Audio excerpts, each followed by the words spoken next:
bem. Quanto mais cedo, E aproveitar, às vezes eu meu tiro longo, né? Eu sempre brinco assim, eu sou meio tipo carro velho, sabe? Pra pegar é só um empurrão, mas depois que pega não. Pra desligar ele fica difícil. Pra desligar ele fica difícil, né? E até esses dias que eu estava lá no André, eu até falei para os irmãos de hoje, vamos fazer uma reunião de um caráter diferente, para abrir um espaço para todo mundo compartilhar, né? Porque a igreja primitiva praticava assim, né? E vou dar uma introdução aqui, a introdução uma hora, 40 quase.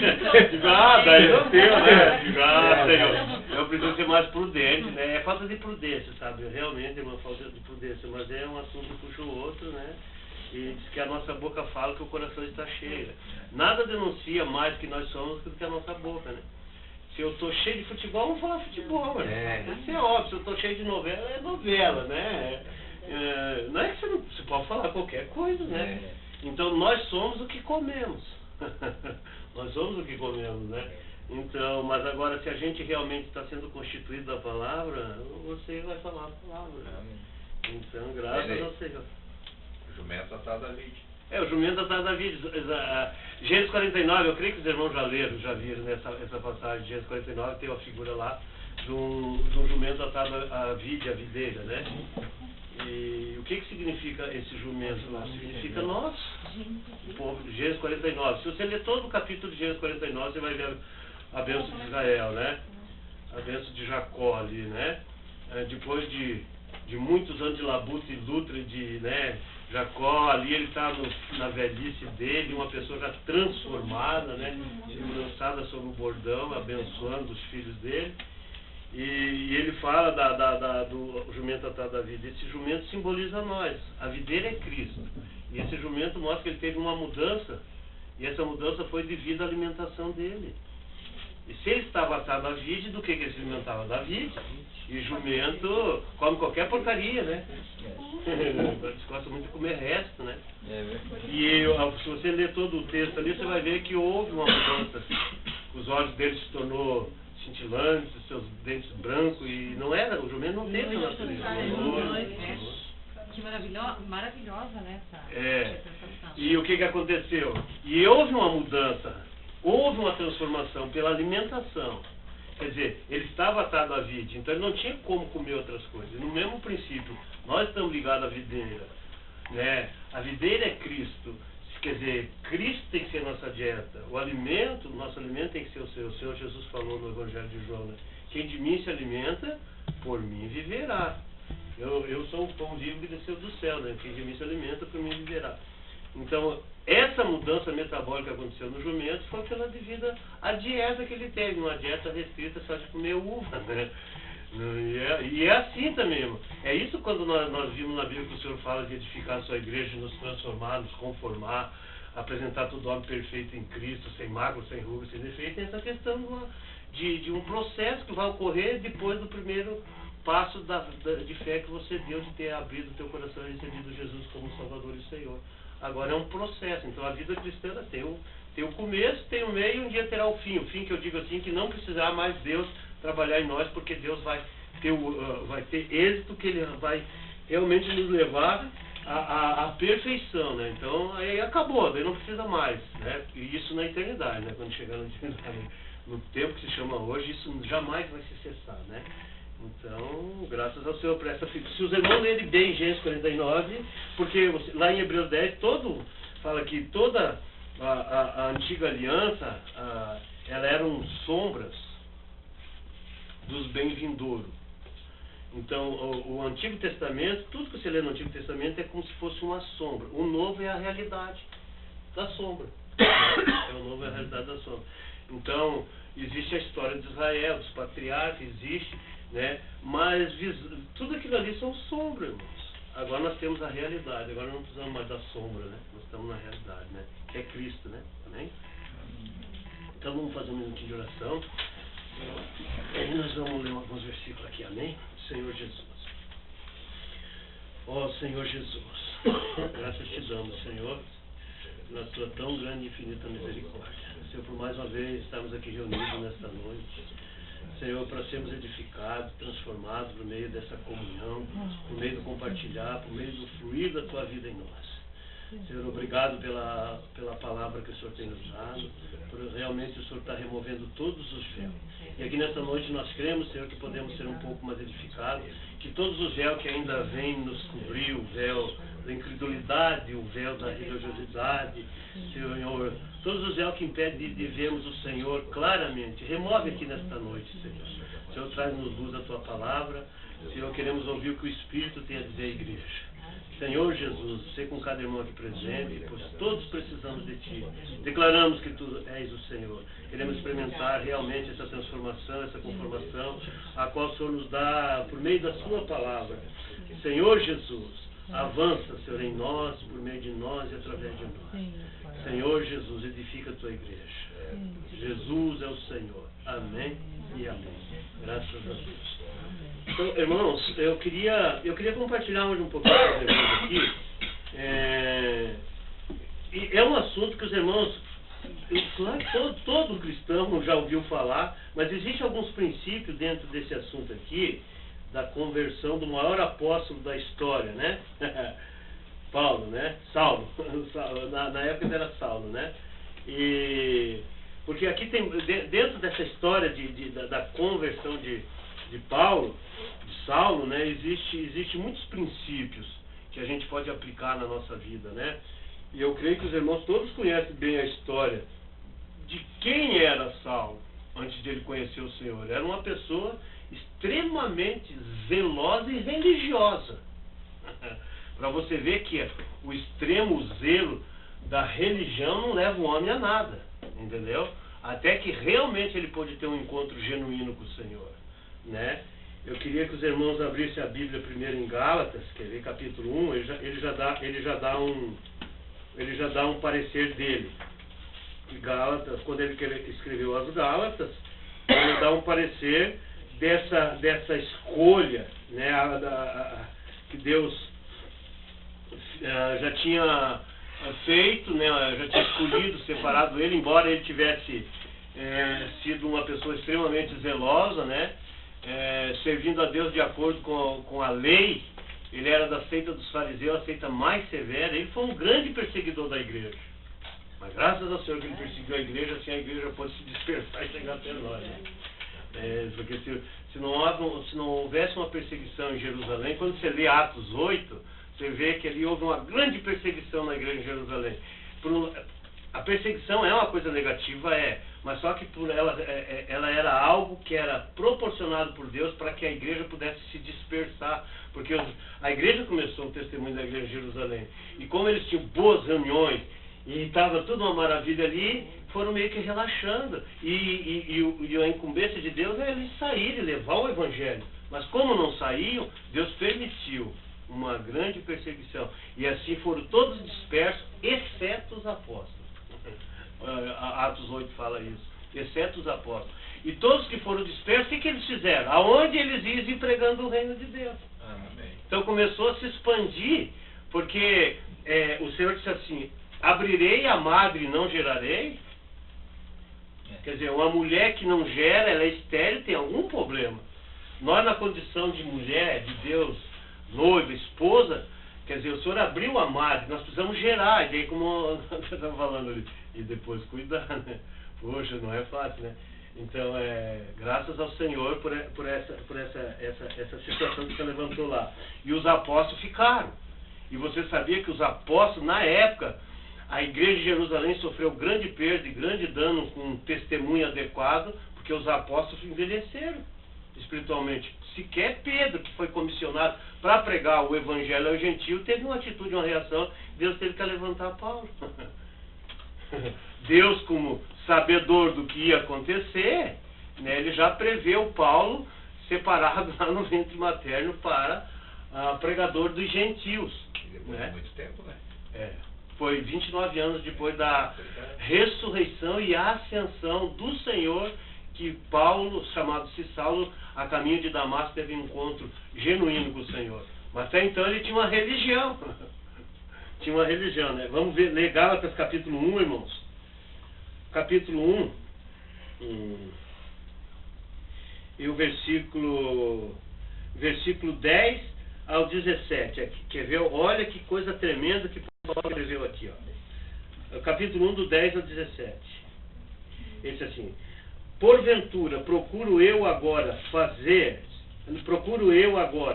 o favor dos homens ou de Deus? Ou procuro agradar a homens? Se agradasse ainda os homens, não seria servo de Cristo. Não seria. Agradar o homem não tem muito valor, né? Você tem que agradar o Senhor, né? Porque ele disse assim: porque eu não recebi nem aprendi de homem algum, mas mediante a revelação de Jesus Cristo. Isso aqui é a conversão dele ao caminho de Damasco, e depois o arrebatamento que ele teve ao terceiro céu e ao paraíso. Ele ganhou tudo direto de Deus, do trono mesmo lá, né? O Senhor veio e disse: não, com esse aí vai ser direto, não vai ser por intermédio de ninguém, né? Por isso que, quer ver, só voltando no capítulo 1 e versículo 1, ó, só para os irmãos verem como ele não foi separado por nenhum homem. Paulo, apóstolo, não da parte de homens, nem por intermédio de homens, mas por Jesus Cristo e por Deus Pai, que ressuscitou dentre os mortos. Então ele fala: apóstolo não da parte de homens, nem por intermédio de homens. Esse apóstolo, a palavra apóstolo, se você vai lá no grego, a palavra apóstolo significa epistolé, no grego, que é a mesma palavra traduzida para nós, epístolas, que significa algo que foi enviado. Então o apóstolo nada mais é aquele que foi enviado, não é que ele é um título. Ou o apóstolo Paulo, nós até falamos assim, mas não é um título. É alguém que é enviado. Nos dias atuais, todo aquele que é enviado, comissionado por Deus para levar o Evangelho, ter comunhão com quem quer que seja, ele é um apóstolo. Ele foi alguém enviado. As epístolas também foram enviadas e chegaram até nós, né? Então Paulo era um apóstolo, né? Então ele fala assim no versículo 13: porque ouviste o qual foi o meu proceder. Aqui ele está dando um testemunho do proceder dele no judaísmo. Porque ouviste qual foi o meu proceder outrora no judaísmo, como sobremaneira perseguia eu a igreja de Deus e a devastava. A igreja de Deus, né? O Senhor tem misericórdia de nós, né? Muitas vezes a gente fala a igreja do fulano, ciclano, do Bertano, né? E você não encontra um capítulo, versículo na Bíblia que a igreja seja de alguém, mas simplesmente a igreja é de Deus. Porque ela foi gerada por Deus, pertence a Deus e é de Deus. E nós somos os materiais constituintes dessa igreja de Deus. Então ele fala assim: a igreja de Deus, ó, como eu persegui a igreja de Deus e a devastava.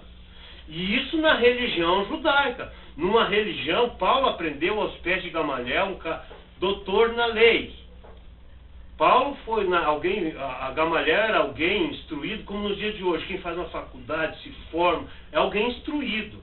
Alguém, né? Paulo foi na faculdade da época lá, aliás, Gamaliel, Paulo aprendeu com esse cara que era formado. Então, Paulo também teve a mesma formação a qual Gamaliel teve. Ele era doutor na lei. Doutor na lei. Então Paulo era um cara muito inteligente, Saulo, né? Muito inteligente. Mas com toda essa inteligência dele, com todos os oráculos da antiga aliança, ele ainda perseguia a igreja de Deus. Você vê, ele se tornou ali, podemos dizer assim, como não podemos dizer, um adversário de Deus. Porque ele achava, pelo conceito do judaísmo da época, que ele estava prestando um tributo a Deus a perseguir os cristãos. A perseguir. Ele achava que isso era servir a Deus. Porque a religião dele ensinava assim. Né?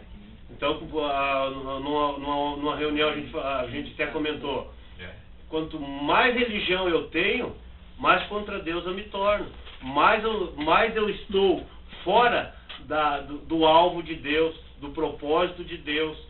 Porque a religião é o que mais cega a nós, é a religião, irmãos. O irmão amigo deu até um exemplo aqui sobre o Estado Islâmico, né? Eles estão matando em nome de Deus. Né? Pois é a religião. Se Jesus viesse hoje, quem é que mataria Jesus? O chamado evangélico. O chamado cristão. Seja ele católico, romano, seja ele o chamado evangélico, porque esse título foi criado, né, irmão? Você não acha nada na palavra de Deus. O Senhor nos chama de santos, nos chama de cristão, né? O Senhor usa várias nomenclaturas: família de Deus, novo homem, a esposa, a auxiliadora, a cooperadora, a guerreira, o corpo, né? Esse título aí foi criado pelo homem, né? Então se mata em nome de Deus, né? Hoje no mundo, né? E naquele tempo também estava dessa maneira. Paulo era um cara, né, muito fiel à religião a qual recebeu dos antepassados dele. Por isso que Pedro, quando ele escreveu a primeira epístola dele, ele disse assim: não foi com ouro, com prata, com coisas corruptíveis que nós fomos resgatados do nosso fútil procedimento ao qual nossos pais nos legaram. O que era o fútil procedimento? A lei, o judaísmo, entendeu? E Pedro disse assim: nós fomos resgatados desse fútil procedimento, e não foi com ouro e prata, mas com precioso sangue. O Senhor Jesus verteu o sangue na cruz para nos remir, nos lavar, nos purificar e fazer de nós um novo povo, um novo homem, entendeu? Então aqui Paulo falava assim, ó: e na minha nação, ó, quanto ao judaísmo, avantajava-me muito da minha idade, sendo eu extremamente zeloso na tradição dos meus pais. A tradição dos meus pais é bravo, né? Eu nasci assim, vou morrer assim. Eu do meu pai, do meu avô, do meu bisavô, e vou morrer assim, né?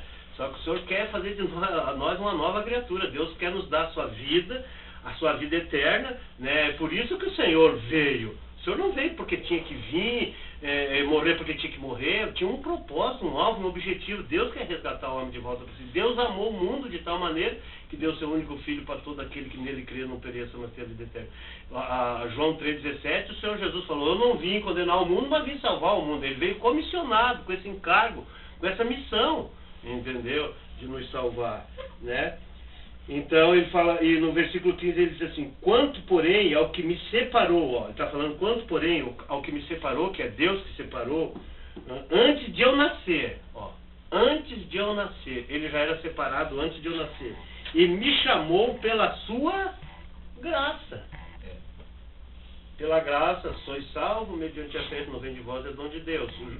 Efésios 2,8. João 1,17 fala: a lei foi dada por intermédio de Moisés, a graça e a verdade vieram por meio de Jesus Cristo. Então ele foi salvo, alcançado pela graça de Deus, que é Cristo vindo a nós.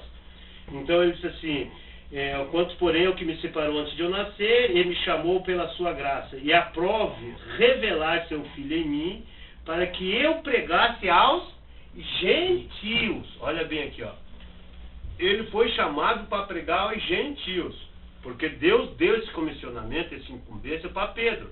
Mas Pedro, como era muito tradicional, hein? Irmãos, o Senhor teve um grande problema na transição da antiga aliança para a nova aliança até os dias de hoje, 2000 anos depois. Agora você imagina no começo.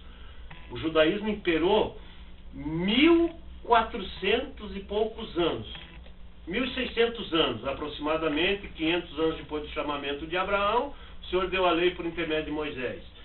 E quer dizer, aquilo estava arraigado, aquilo estava encracado nas pessoas. Agora, de repente, há uma mudança. Então, o próprio Senhor Jesus, quando ressuscitou, ele teve que ficar 40 dias junto com os discípulos, ainda em ressurreição, ensinando as coisas concernentes ao reino. Seu ministério terreno deu início nos 30 anos de idade, quando ele foi batizado. 3 anos e meio foi o ministério terreno do Senhor Jesus. Até ali ele estava sendo preparado para assumir o ministério dele, entendeu? Aí por 3 anos e meio ele cumpriu esse ministério para gerar a igreja, que culminou na morte, né? Só que o ministério do Senhor Jesus terreno, que para gerar a igreja, que através do viver humano dele, ele pôde morrer por nós. Agora, quando ele ressuscitou, agora o Senhor está levando a cabo o ministério celestial, o ministério divino. O Senhor está trabalhando. Como você falou, gerou, agora tem que cuidar.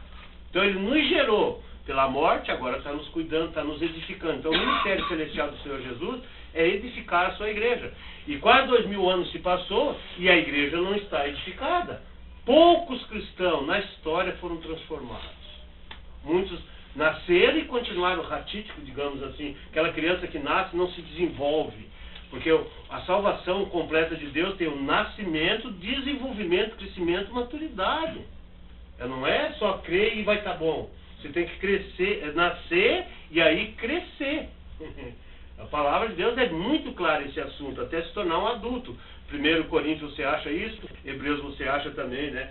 Sobre essa questão de deixar de ser criança e crescer, tornar adulto, né? No sentido espiritual. E depois ele falou assim, ó.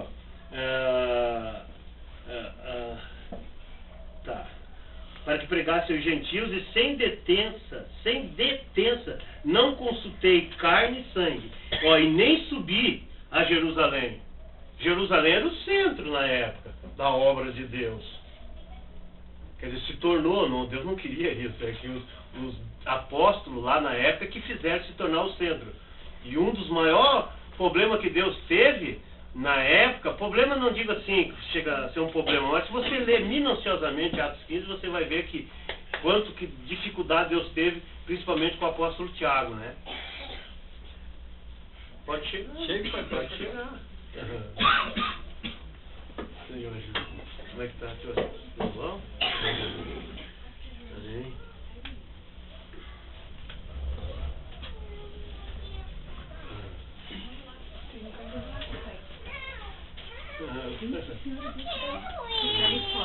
Boa noite. Boa noite. E então ele disse assim, nem subi para Jerusalém para os que eram apóstolos antes de mim. Né? O que eram esses apóstolos antes dele? Era Pedro, era João, era Tiago, né? Ele não subiu a Jerusalém, né? Mas parti para as regiões da Arábia e voltei outra vez para Damasco, né? Deu para os irmãos entender bem esse texto, né? Que ele dá testemunho dele, né? Ele está falando dele, do que tinha acontecido, né? Então separado, né, por Deus, lá no ventre materno, antes de nascer, para ser pregador a gentio.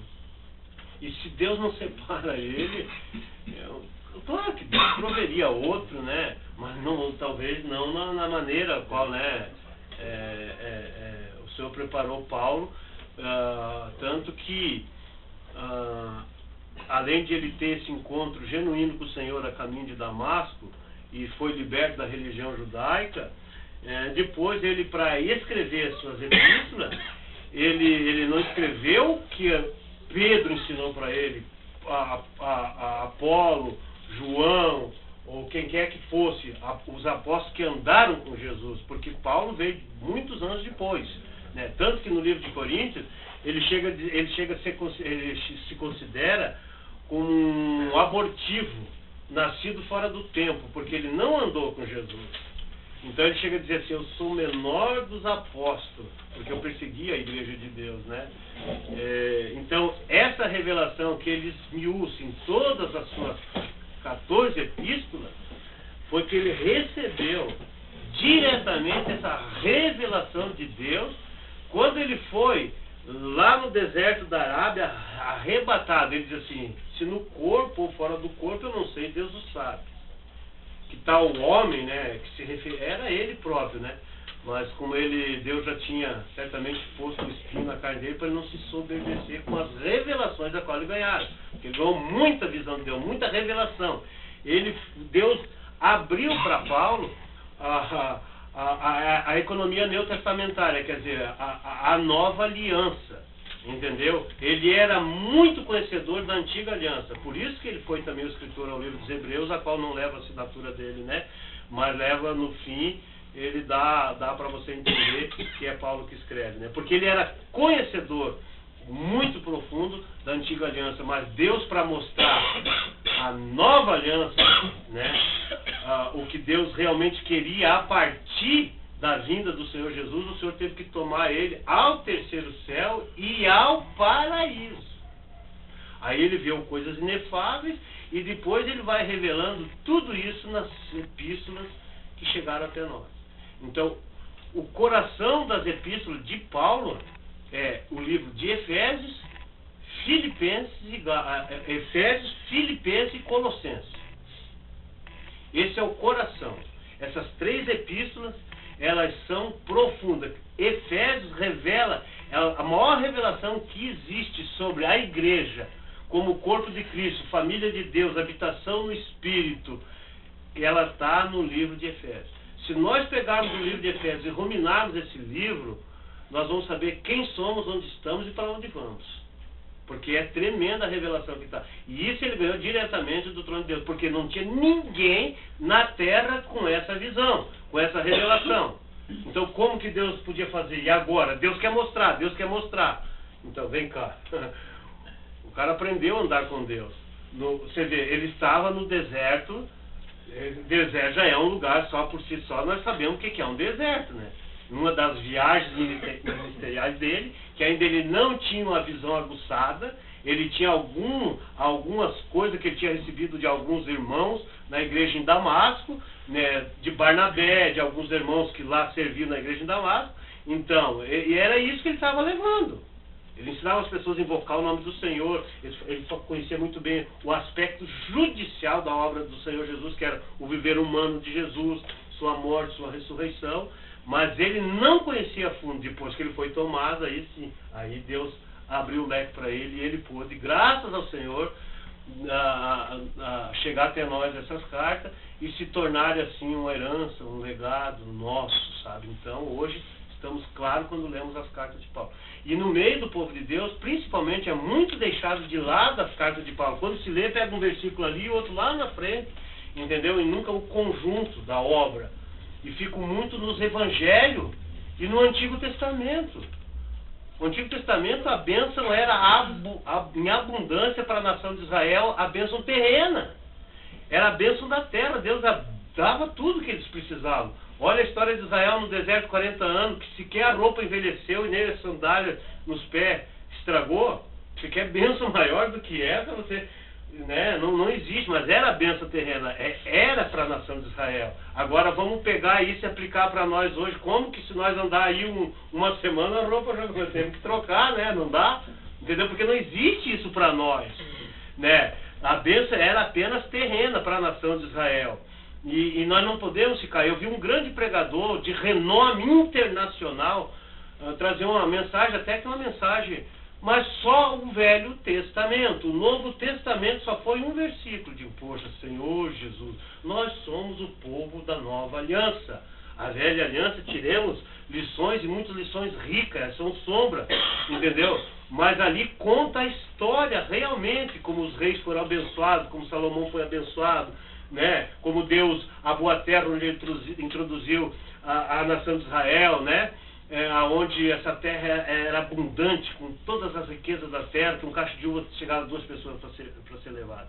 Mas quando você lê no livro de Efésios, fala que Deus nos tem abençoado com toda a sorte de bênçãos espirituais nas regiões celestes em Cristo Jesus. E o que é essas bênçãos espirituais? Essas bênçãos espirituais, ela começa com a predestinação de Deus. Essas bênçãos espirituais é com Deus Pai, Deus Filho e Deus Espírito. Quer dizer, não é 3 deuses, as 3 manifestações de Deus. Entendeu? Então Deus nos escolheu antes da fundação do mundo, no tempo veio nos redimir pela morte de Jesus, e agora por meio do Espírito está nos transformando para a habitação eterna de Deus, a Nova Jerusalém. E isso é a bênção espiritual de Deus completa para nós. A Gálatas 3,14 fala assim, ó, para que a bênção de Abraão, quer dizer, para que aquilo que foi prometido a Abraão, 3,14, quer ver, irmãos? Ali, ó, 3,14, ó, para que a bênção de Abraão chegasse aos gentios, ó, em Jesus Cristo, a fim de que recebêssemos pela fé o Espírito prometido. Então, olha bem, aquilo que foi prometido para Abraão, né, chegasse aos gentios, quer dizer, Paulo foi o pregador dos gentios fora da nação de Israel, as pessoas fora da nação de Israel, para que chegasse aos gentios em Jesus Cristo, ó, em Jesus Cristo, a fim de que recebêssemos pela fé o Espírito prometido.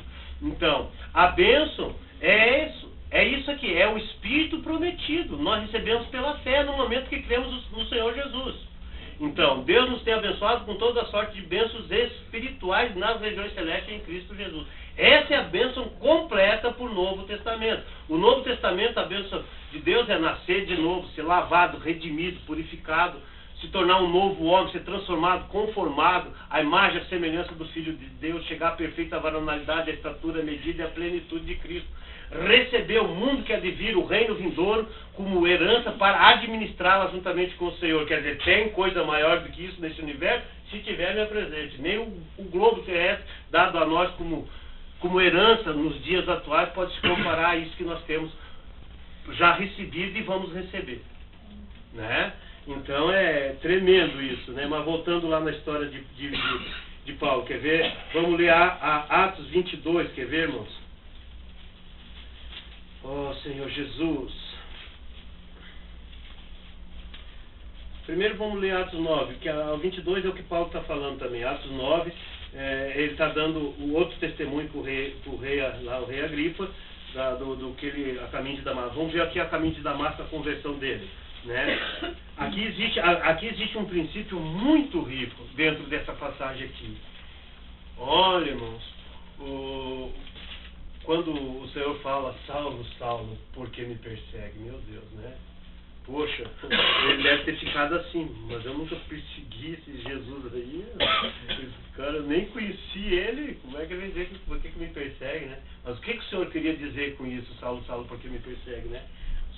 Então, capítulo 9, versículo 1 fala assim, ó, Senhor Jesus, ó, Saulo, respirando ainda ameaça e morte contra os discípulos do Senhor, dirigiu-se ao sumo sacerdote, hein? Olha, ao sumo sacerdote, a nata da religião judaica, era o sumo sacerdote, irmão.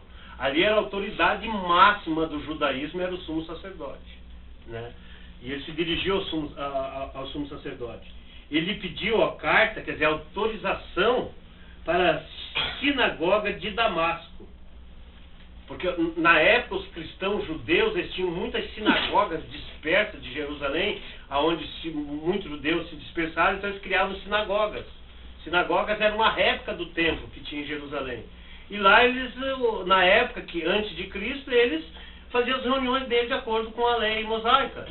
Mas quando se converteram, muitos passaram a usar esses espaços, esses ambientes para as reuniões da igreja.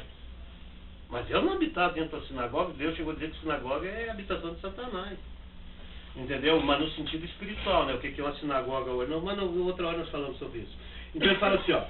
E pediu carta para a sinagoga de Damasco a fim de que, caso achasse alguns que eram do caminho, quer dizer, o caminho que era Jesus, né? Que era Jesus, assim homens como mulheres, e os levasse presos para Jerusalém. Seguindo ele estrada fora, ao aproximar-se de Damasco, subitamente uma luz do céu brilhou ao seu redor. E caindo por terra, ouviu uma voz que lhe dizia, Saulo, Saulo, por que me persegue? E ele perguntou, quem és tu, Senhor? E a resposta foi, eu sou Jesus a quem tu persegue. Aqui mostra claramente a nossa identificação com o Senhor. Isso mostra, Efésios capítulo 5, Paulo falou assim, grande é esse mistério, mas me refiro a Cristo e à igreja. Um mistério já não é fácil de nós entendermos, né? Agora você imagina quando um mistério ainda se torna grande. Daí que é mais difícil de nós entendermos, né? De nós vermos, temos uma compreensão adequada desse grande mistério. Então, isso mostra que nós e Cristo nos tornamos uma só pessoa. Então, ao perseguir, ele pediu carta de autorização para ir para a cidade de Damasco, porque em Jerusalém não tinha mais quem prender. A igreja, no capítulo 8, quando você volta um pouquinho para trás, eu falei da grande perseguição que foi, então lá acabou. Não tinha mais cristãos, dispersaram tudo, ficou os apóstolos. E os apóstolos agora não se identificavam mais como cristãos. Pararam até de invocar o nome do Senhor em praça pública. Então agora, não tem mais aqui, deixa eu ir para Damasco, que lá tem. E aí foi onde foi de perseguidor, ele passou a ser perseguido, porque ele teve esse encontro real com o Senhor Jesus. Então, quando o Senhor Jesus disse assim, Saulo, Saulo, por que tu me persegue? É porque ele perseguia o povo de Deus, os cristãos, a igreja do Senhor. Lembra que nós lemos lá, ele disse assim, eu persegui a igreja de Deus e a devastava. Gálatas 1 nós acabamos de ler. E aqui Jesus está falando, Saulo, Saulo, por que me persegue? Agora, casa esses dois versículos para tu ver o que dá. Porque me persegue e eu persegui a igreja de Deus e a devastava. Então a igreja de Deus e Cristo é uma coisa só. Por isso que nós nos tornamos uma entidade só com o Senhor. O Senhor nosso cabeça e nós o corpo. Aqui certamente ele ficou, de certo, pensando, né? A gente não sabe o que se passou pela cabeça dele, mas como, né? Eu não conheci. Eu sei que falam desse Jesus, dessa seita aí, chamavam até de seita, né? Dos nazarenos, né? Chamavam, né? Mas a seita era que a qual Paulo servia, a seita do judaísmo, né? E é graças ao Senhor que ele pôde ter esse encontro genuíno com o Senhor. E se nós lemos todo o texto aqui, nós vamos ver o que aconteceu com ele. Ele acabou perdendo a visão, ficou cego, caiu do cavalo. E tem que cair do cavalo. Você tem um encontro com o Senhor, você tem que ir para o chão. Não tem como nós ficarmos em pé diante da luz de Deus, irmão. Quando a luz brilha, irmão, meu Deus, Senhor Jesus, como nós vimos tudo que nós fizemos, como não tem importância para Deus, tantas coisas que às vezes nós valorizamos e tudo, quanto que essas coisas se tornam nada para nós, entendeu? A luz de Deus nos expõe e nos mata. Quanto mais eu chego na luz de Deus, mais eu morro em relação à minha condição, mais eu vou vendo, mais vai me matando, vou sendo exposto e vou sendo exposto e vou sendo morto. Aí é onde eu vou ter uma genuína confissão, um genuíno arrependimento e vou confessar meus pecados e aplicar o sangue do Senhor Jesus e vou sendo purificado. Se nós não se aproximarmos da luz de Deus, nós vamos achar que tudo que nós fizemos é normal. Termina uma comunhão, tem que pedir perdão para o Senhor até de certas coisas que às vezes não falei, que foi induzido pelo Espírito. Entendeu? Porque a luz, quando começa a brilhar, é assim, irmão. Nós somos expostos. A luz nos expõe e nos mata. Essa é a função. Mas graças ao Senhor. E ela também nos edifica, né? Nós somos edificados. Somos expostos, somos mortos no sentido, né? De pararmos, de confiarmos na nossa capacidade. Mas somos edificados, fortalecidos, nos arrependemos, né? Então aqui ele teve esse encontro com o Senhor e a história de Paulo mudou. A história de Saulo mudou. Né? Então ele foi levado até Damasco, cego, puxado, chegou lá, ficou 3 dias sem comer, sem beber, e aí Deus a levanta, já estava preparado, Ananias, quer ver, vamos ler aqui um pouquinho para baixo, ó. Nós vamos terminar de ler até o 9 aqui, ó. Então ele disse assim, no versículo 6 diz assim, mas levanta-te e entra na cidade, Jesus falando para ele, depois que ele caiu, né? Onde te dirão o que convém fazer. E os seus companheiros de viagem pararam emudecidos, ouvindo a voz, não vendo contudo ninguém. Então se levantou Saulo da terra e abrindo os olhos nada podia ver. E guiado pela mão, levaram-o